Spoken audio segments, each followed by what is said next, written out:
There's two answers to that. The first is that there is a trade-off between the base and the rate.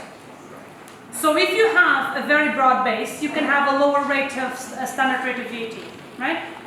So this is the case, for example, in New Zealand or Australia. They tax everything. There's nothing excluded from that base, right? So there's nothing. New Zealand taxes literally everything. They even tax public services in an indirect way, right? But then the standard rate of VAT is much lower.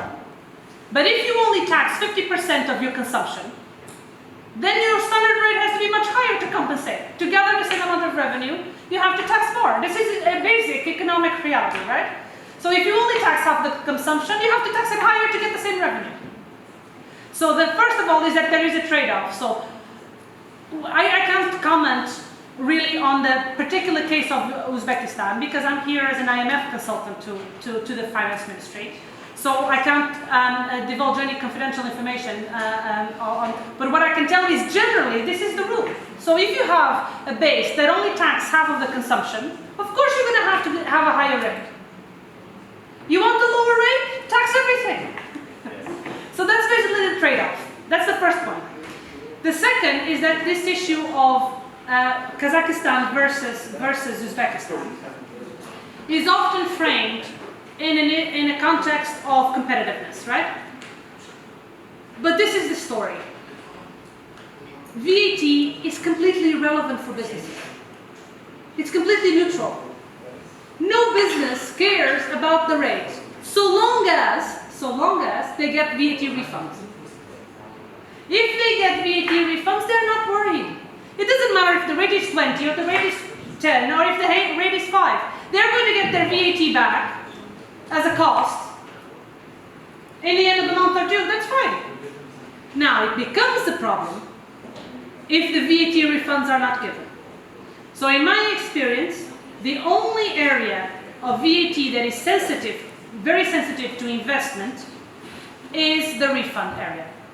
So long as refunds are given, multinationals do not care about the rate.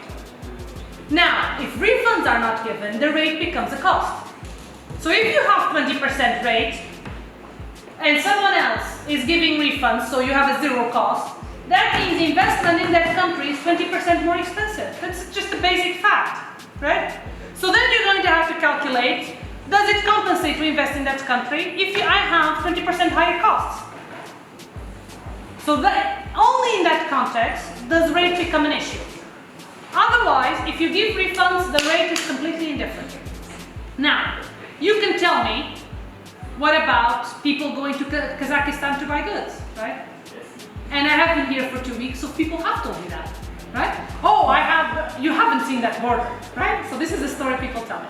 You haven't seen that border. You go to that border and you see there's loads of traffic in that border, people going to Kazakhstan to buy goods. This is instinctive, but what we know from research is that this is marginal. This is an issue of salience again. You notice those people. You notice the 10 guys that were that you saw crossing the border with goods, but you don't notice the 150 people that you saw in the supermarket here in Toshkent buying the exact same product. But you don't notice. So you notice the 10 guys that are crossing the border, and then you tell me, okay, go to the border and see. Okay, if I see 10 guys there, but I saw 150 in Toshkent, I know it's a marginal problem.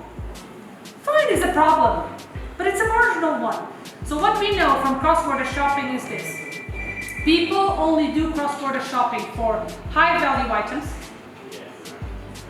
because in essence there's an opportunity cost, there is often a language cost, etc. So people only do it for big items, for big expenditure, and they tend to do it if they live in cross-border regions. So the furthest you are from the border, the less likely it is that you will engage in cross-border shopping. So, to sum up, the difference in rate, so on general terms, if you want to decrease your rate, have a broader base. Point one. But if your concern is about investment and cross-border shopping, you shouldn't worry. Because investment is completely neutral to the rate, and cross-border shopping is marginal. So it doesn't matter how many trucks you thought that you saw on that border. For every one truck, there is 10 ones here in Toshkent doing higher consumption and all paying the Uzbek rate. So it's just that you notice one and you don't notice the other.